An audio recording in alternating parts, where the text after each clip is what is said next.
Hello everyone, இன்றைக்கி நம்ம செய்ய போகிறது ஆலு பரோட்டா. இது ரொம்பவே ஈஸியாக சிம்பிளாக செஞ்சிடலாம். உள்ளே வைக்கக்கூடிய அந்த ஸ்டஃபிங் மட்டும் நம்ம கரெக்டாக பண்ணிட்டோம் அப்படின்னா இது வெளியே எடுத்துகிட்டு வராமல் ரொம்பவே சூப்பராக சாஃப்டாக நமக்கு வரும். இந்த பரோட்டா ரொம்பவே சாஃப்டாக வரணும் அப்படின்னா நீங்கள் செலக்ட் பண்ணக்கூடிய அந்த கோதுமை மாவும் ரொம்பவே நல்ல ஒரு குவாலிட்டியாக இருக்கணும். அப்போ தான் நல்லாவே வரும். இப்போ வாங்க எப்படி செய்யலான்னு பார்க்கலாம். தேவையான அளவு கோதுமை மாவு எடுத்துக்கோங்க.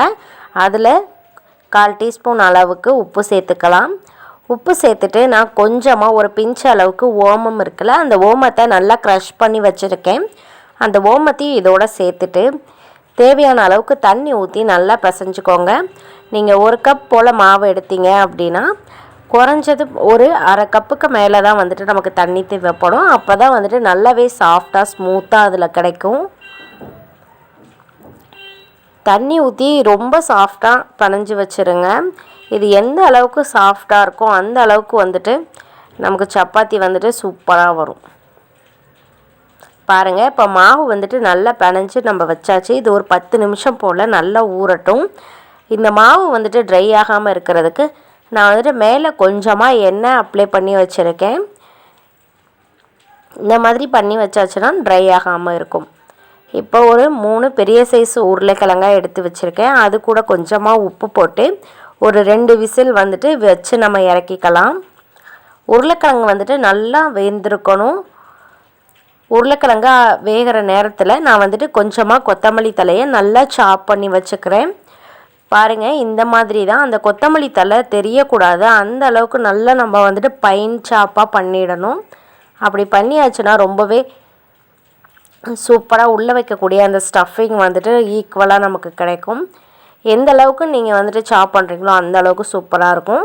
இந்த கொத்தமல்லி தழை கூடயே ஒரே ஒரு பச்சை மிளகாய், சின்னதாக ஒரு பீஸ் அளவுக்கு இஞ்சி சேர்த்துட்டு எல்லாத்தையும் நல்லா பைன் சாப் பண்ணி எடுத்துக்கிறேன். பாருங்கள், இது அந்த கட்டி கட்டியாக இருக்கவே கூடாது. எல்லாமே பார்த்தீங்க அப்படின்னா நல்ல ஒரு பேஸ்ட் மாதிரி இருக்கணும். அந்த அளவுக்கு நீங்கள் சாப் பண்ணி எடுத்துக்கோங்க. இப்போ உருளைக்கிழங்கு நல்லா வெந்து நமக்கு ரெடி ஆகிடுச்சு. அந்த உருளைக்கிழங்கோட அந்த தோல் எல்லாத்தையுமே எடுத்துக்கலாம். தோல் எல்லாத்தையும் எடுத்து வச்சுட்டு இதை நம்ம கேரட் சீவிர அந்த இதில் வச்சுட்டு நல்லா சீவிக்கலாம்.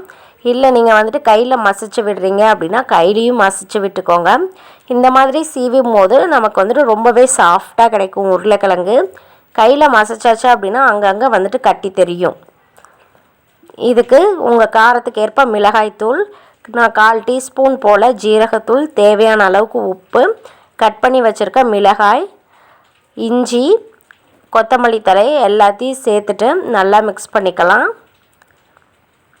நான் பச்சை மிளகாய் சேர்த்துருக்கனால காரம் ரொம்ப கம்மியாக தான் சேர்க்குறேன். உங்களுக்கு பச்சை மிளகாய் வேண்டாம் அப்படின்னு நினச்சிங்கன்னா நீங்கள் அதுக்கு தகுந்தாற் போல் காரத்தை எக்ஸ்ட்ரா சேர்த்துக்கோங்க. இப்போ எல்லாத்தையும் சேர்த்துட்டு நல்லா மிக்ஸ் பண்ணிக்கலாம். மிக்ஸ் பண்ணும்போது கட்டி இல்லாமல் பார்த்துக்கணும். கட்டி இருந்தது அப்படின்னா அந்த பரோட்டா வைக்கும்போது அந்த இடத்துல மட்டும் கொஞ்சமாக வெளியே தெரியும். அதனால் எந்த அளவுக்கு இந்த மிக்ஸ்சர் நல்லா ஸ்மூத்தாக வருதோ அந்த அளவுக்கு அந்த ஆலு பரோட்டா ரொம்பவே சூப்பராக இருக்கும். இப்போ சப்பாத்தி கட்டையில் கொஞ்சமாக எண்ணெய் ஊற்றிக்கிறேன். நீங்கள் மாவு வச்சு தேய்க்கிறதுனால தேய்ச்சிக்கலாம், இல்லை எண்ணெயிலே தேய்க்கிறதுனால தேய்ச்சிக்கலாம். இந்த கொஞ்சமாக மாவை எடுத்து அதை லைட்டாக விரித்து விட்டுருங்க. லைட்டாக விரித்ததுக்கப்புறமா நம்ம உருட்டி வச்சுருக்க அந்த உருண்டையை வச்சுட்டு ஃபுல்லாக நம்ம க்ளோஸ் பண்ணி எடுத்துக்கணும்.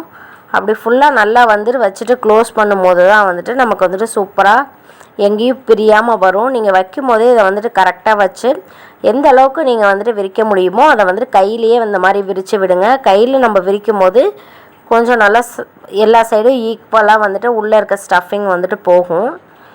விரித்து விட்டதுக்கப்புறமா ரொம்பவே அழுத்தம் கொடுக்காமல் சும்மா லைட்டாக நம்ம விரித்தோம்னாலே போதும்.